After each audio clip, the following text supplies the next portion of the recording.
All right. And we are back with the GSMC Wrestling Laureate Podcast, brought to you by the GSMC Sports Network. I'm your host, Eric Rodriguez, here every Monday through Friday, 8 p.m. Pacific Time, 11 p.m. Eastern Time, here to talk about all things professional wrestling.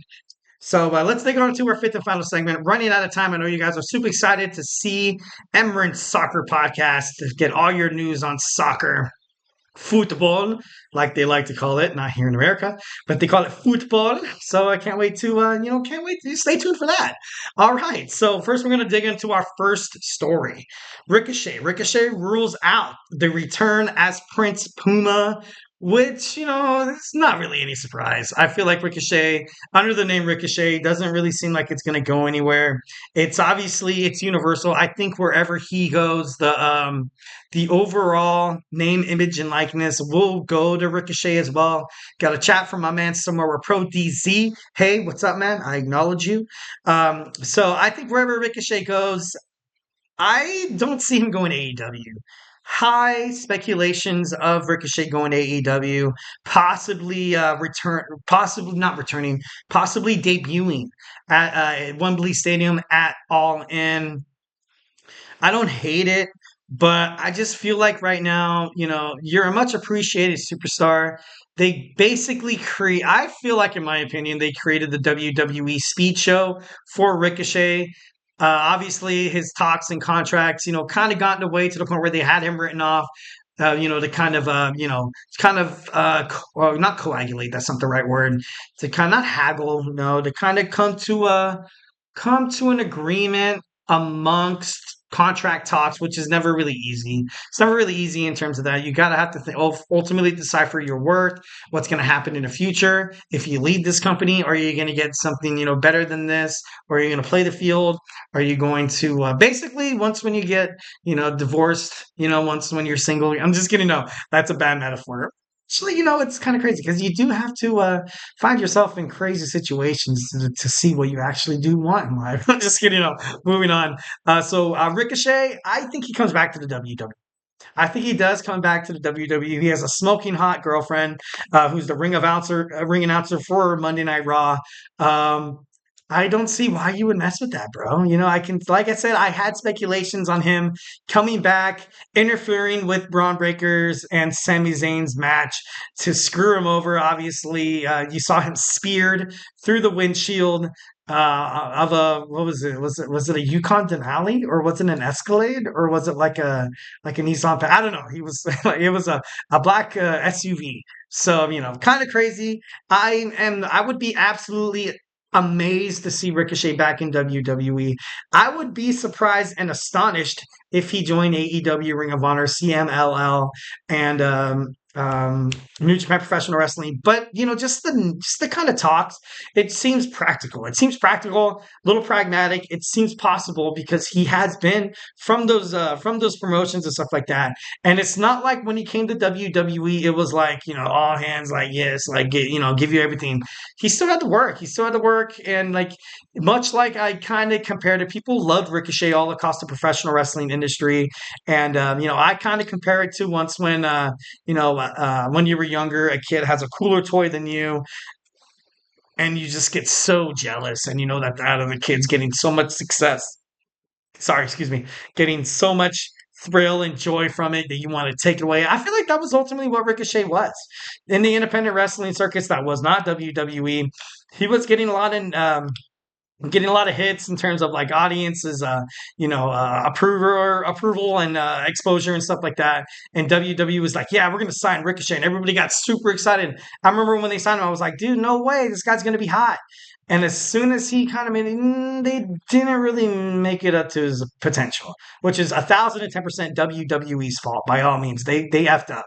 They effed up. And if Ricochet leaves, they have no one to blame but themselves. So, 1,010% would love to see Ricochet come back, but, it's obviously not in my hands, but I would sign him again. All right, Damian Priest addresses the Money in the Bank botch, the 3 count, and he had this to say, and I quote, "The idea is that I forgot to kick out. 20 years into this business, it's kind of like muscle memory. It's a matter of, was there a situation? But I was okay."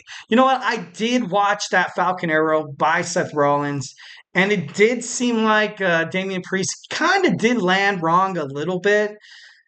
Maybe he was hurt. Maybe he was injured. Maybe maybe he got knocked out. Maybe he was concussed for a little bit. Like he had no, he just, because if you looked at his eyes, he looked like he was like dazed and confused. Like I feel bad for the guy. Obviously, Triple H, Paul Levesque still backs up his WWE World Heavyweight Champion, saying that he is our champion. Yes, it was a 3 count, but overall, we still give credit to Priest. Definitely, love that he's our guy. Love that Triple H is, kind of backing Damian Priest throughout, because I saw this and I was like, dude, what the F is this, dude? Like, are you serious? This guy can't win without the help of the Judgment Day, and now he can't win without, he wins even when he doesn't have to raise his shoulder up. What's up with that? I'm just kidding, no. But Damian Priest, they're pushing that babyface factor to him right now, especially him going against Gunther. So I feel like this character right now really has to be handled delicately by WWE creative, because most importantly, everybody likes to see people fail. And even in the professional wrestling industry, you kind of think, be like, you know what, Damian Priest, he was given the keys to the Mercedes. His dad was like, you know what, all you got to do, son, is not crash it, and he freaking crashes it. Like, it's like I don't know. I love Damian Priest. I love the way he's good on the mic. He's decent on the mic. And if you're going to put the championship belt on anyone else, especially thinking on the Raw roster, you have CM Punk, Drew McIntyre, Seth Rollins figuring their stuff out. You might have Brock Lesnar hiding in the wings. Also, maybe Bobby Lashley.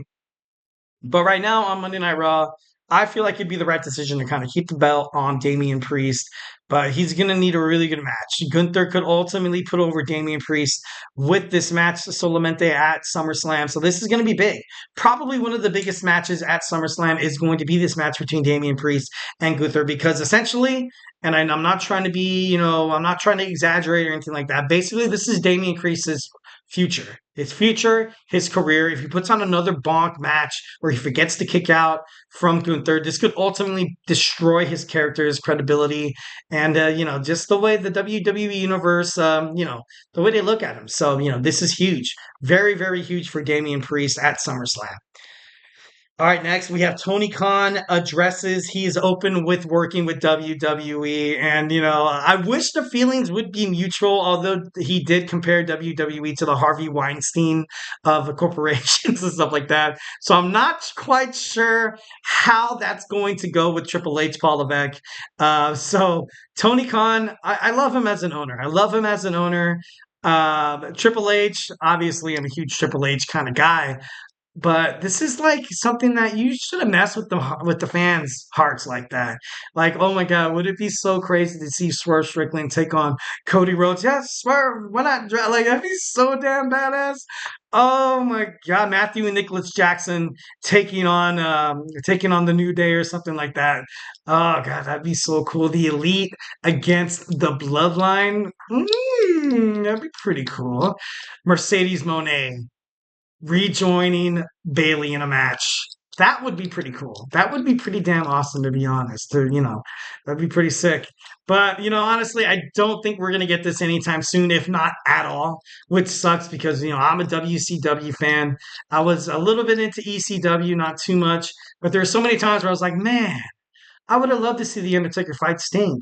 Shit, like I would have loved to see Goldberg take on Stone Cold Steve Austin, Diamond Dallas Page taking on Triple H, et cetera, et cetera. And it just never really happened. They like to keep these away from us. They like to keep it separate because a lot of people are, well, promotional executives in any wrestling promotion ultimately likes to think that if you give success somewhere else, it's going to ultimately bite you in the ass. And yes, that might be true. That might be true. Like maybe some WWE fans don't know AEW exists, and the moment they fight, they're like, "Oh shit! Like I want to watch this guy named what's his name? What Swerve Strickland? Like you know what I mean? Like it could, it could drive people away from your product, but ultimately, I think it would do much good more than worse, to be honest. But that of course, that's just my opinion. Wrestling fan for his whole entire life. Next, we have WWE Raw's ratings increased, but not absolute stellar. They had an hourly audience of 1,793,000 viewers within the 18 to 49 age demographic, which is pretty cool, which is pretty great. Monday Night Raw, obviously going to Netflix, so you're going to need, a big thing kind of happen.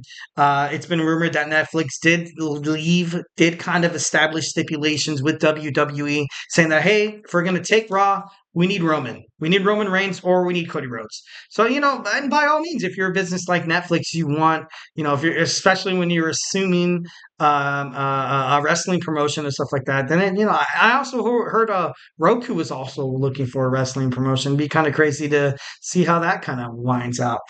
Next, we have Rikishi says that his son, Jey Uso, is being held down by WWE.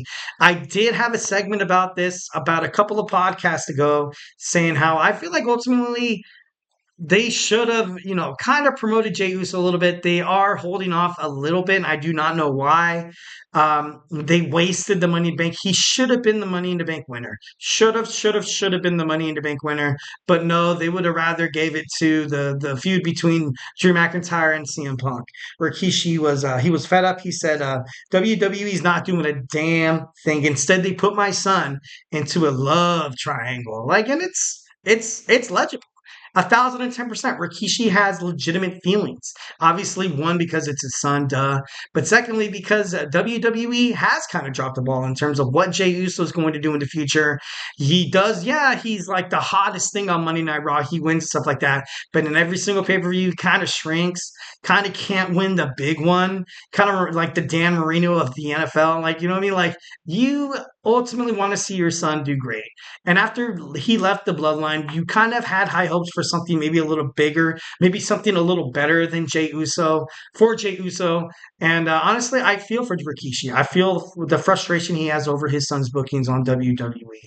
All right, and finally, just kind of mention this real quick. Ric Flair is selling his iconic robe for $65,000. So, guys, go ahead and dig on into your piggy bank. Get ready to bid for this really hot object that you could probably only wear during the summer, especially in California, maybe for 2 or 3 weeks. Just kidding. No, it is hot as hell over here, to be honest. But, $65,000, that's a lot of money for a robe, bro. That's a lot of money. Maybe a collector, I can see it. He does kind of look like a bird. He kind of, maybe he, maybe he might be the mascot of the Baltimore Ravens. I'm just kidding, no. But, his robe, his iconic robe being sold for, on sale right now, guys, $65,000. So what are you doing with your life? What are you doing? Why are you saving up for a house? Why are you saving up for your children's college funds? What the hell are you doing? Why do you have a savings account? Why are you investing into stocks? Buy this robe. Buy it at 65,000. I'm just kidding. No, don't do that. Don't do that at 1,010%. For me, this is a hard pass. This is a hard pass for me. I'm not going to spend $65,000 on an iconic robe. But, obviously that's just my opinion. So, I'm going to stick with it. Well, guys, that's it for me today. Thank you so much for tuning into the GSMC Wrestling Laureate Podcast, brought to you by the GSMC Sports Network.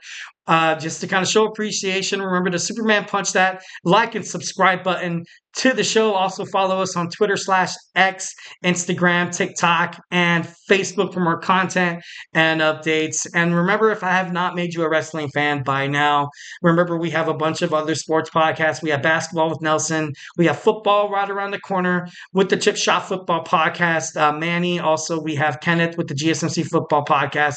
We have Andrew. We have the Andrew Tate Show. We also have Sam with baseball. Baseball's heating up. We have college football too. College week 0 is right around the corner. A lot of crazy stuff happening in college football, definitely within the mere couple of weeks and months. So make sure you tune into Tommy's GSMC College Football Podcast to check out that. When it comes to football, when it comes to the NFL, college, whatever, even the ending states of the MLB baseball.